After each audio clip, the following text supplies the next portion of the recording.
What if the voices in your head were real, and someone could use them as a weapon to tear you apart? Two women nearby stare at him with disgust.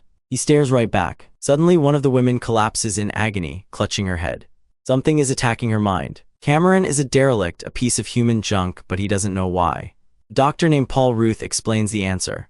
Cameron is a scanner, born with telepathic powers he cannot control.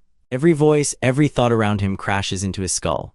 The agony has been his entire life. For the first time, Cameron feels silence. He feels clarity. Ruth works for a weapons company called CONSEC, which has been studying scanners as potential espionage tools. A volunteer sat across from the CONSEC scanner and the test began, but something went terribly wrong. The volunteer was an assassin. He used his own scanning power to attack CONSEC's scanner from the inside. Bodies hit the floor. The assassin escaped, leaving 6 people dead and CONSEC humiliated. The doctor, Ruth, argues that the assassin was himself a scanner named Revok. CONSEC had a list of 236 known scanners. Every single one has vanished. Ruth believes Revok has built a scanner underground with an organization and a purpose. It's well motivated, and it has a leader. And that's for them to sit in the same room together without going berserk. Evocative allegation, Dr. Ruth. Who controls this group? His plan is to find a scanner unknown to Revok, convert him, and send him in to infiltrate. Now clean and clear-headed, Cameron sits with Ruth, who explains what scanning truly is. Derangement of the synapses, telepathy. A freak condition, possibly from radiation.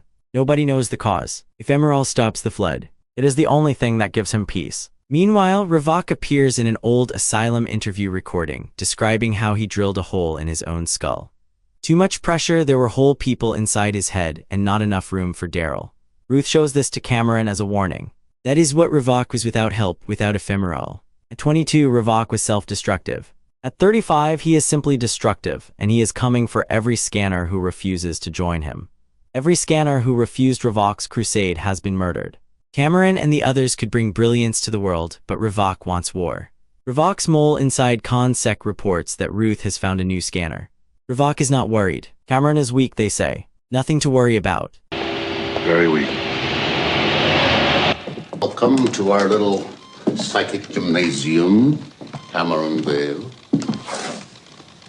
But Ruth has Cameron training in a psychic gymnasium with a yoga master named Dieter Tots.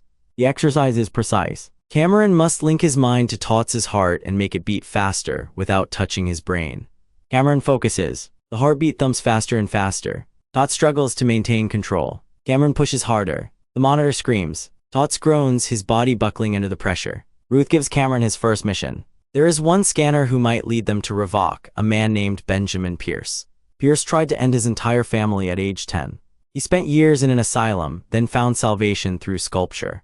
The owner resists. Cameron pushes harder. The man collapses and the location breaks free. Cameron finds Pierce in a remote studio, a scarred and bitter man who just wants to be left alone.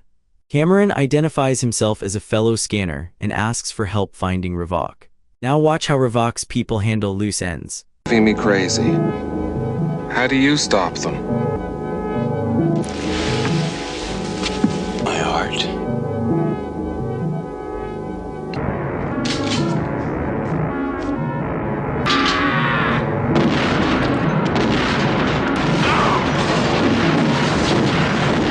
Yeah, they don't negotiate. 2 of Revok's agents burst in with shotguns. Pierce fires back but is overwhelmed. With his last breath, Pierce gives Cameron a name, Kim Obrist.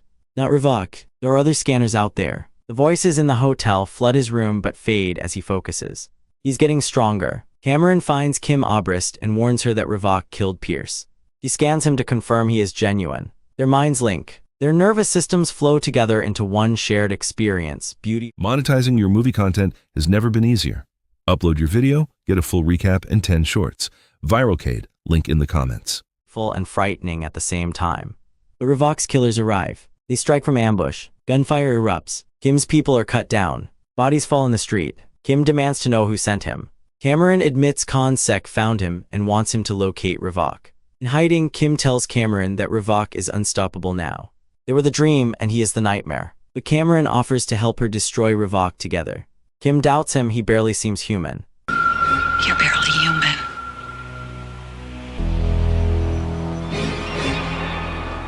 I'm sorry. She warns that Revok is too powerful, too evil. Cameron does not flinch. Cameron scans the corpse. Something surfaces, a connection, a thread. Cameron contacts Ruth. He has found a way in and is bringing an informant from Revok's group. But at that exact moment, Revok's mole receives a warning.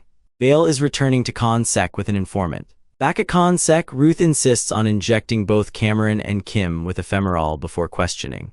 Ruth welcomes Cameron home and reveals a shocking secret.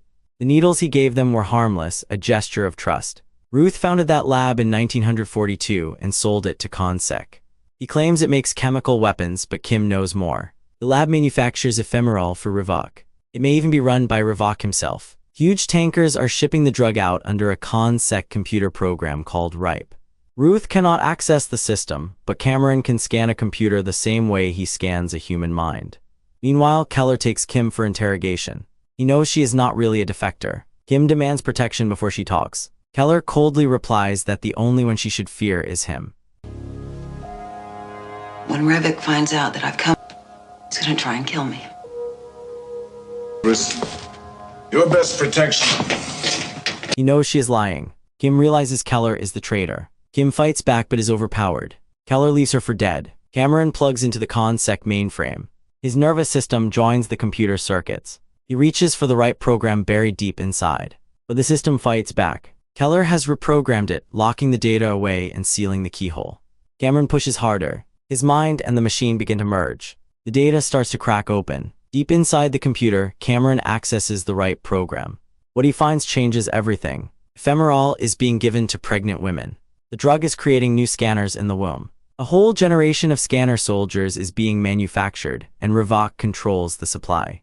Keller realizes what Cameron has discovered. The secret is out. Cameron and Kim escape Consec together, but the truth they carry is heavier than anything they faced before. Cameron reaches deeper into the machine, merging his nervous system with the data itself.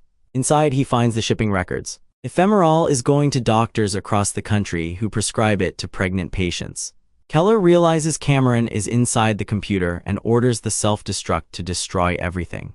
Circuits in case of anticipated possession of data by unauthorized and unfriendly. Sir, that would entail a total loss of all data, all programs within the written authorization of Consec leader. The technician resists, but Keller threatens his life. The countdown begins. Cameron is still linked to the machine. If it blows, he dies with it. Cameron and Kim track down one of the doctors prescribing ephemeral to pregnant women. In the waiting room, Cameron feels a scan hitting him. It is not the woman, it is her unborn child. Revok is mass-producing an army of scanners, distributing the drug through unsuspecting doctors nationwide. The doctor panics. Cameron and Kim need answers, but time is running out. But he is not alone. A man sits waiting for him. It is Daryl Revok, calm and composed. Keller died in the explosion. Doctor, Ruth is dead, Keller murdered him. Revok says Cameron should not mourn Ruth. Only one person ever tried to help Cameron, and it is Revok himself. Soldiers out to kill me. Never you. And then when Keller told me that Ruth had dredged you up and sent you, I tried to take care of you, look after you. Cameron remembers Revok sending soldiers to kill him. Revok denies it. He claims he spent years searching for Cameron and tried to guide him to safety. Then Revok asks the question that changes everything. Who is Cameron's mother? Who is his father? Cameron has no childhood memories at all. Ephemeral was meant to be a tranquilizer for pregnant women. It failed, but the side effect created scanners. Their father sold his company to Consec and gave himself over to their experiments. Cameron challenges Revok. Why did he need Keller? Consec had hardware and contacts. Keller was a tool. Revok reveals his master plan. A whole generation of scanner soldiers is months from being born. He will find them, train them, and bring the world to its knees. Cameron rejects the Empire. He calls Revok exactly what their father was, a tyrant. If Cameron will not join willingly, Revok will take his mind by force.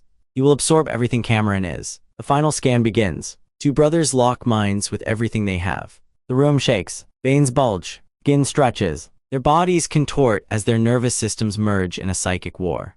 Revok pours his will into Cameron, trying to erase him completely. Cameron fights back with everything left inside him.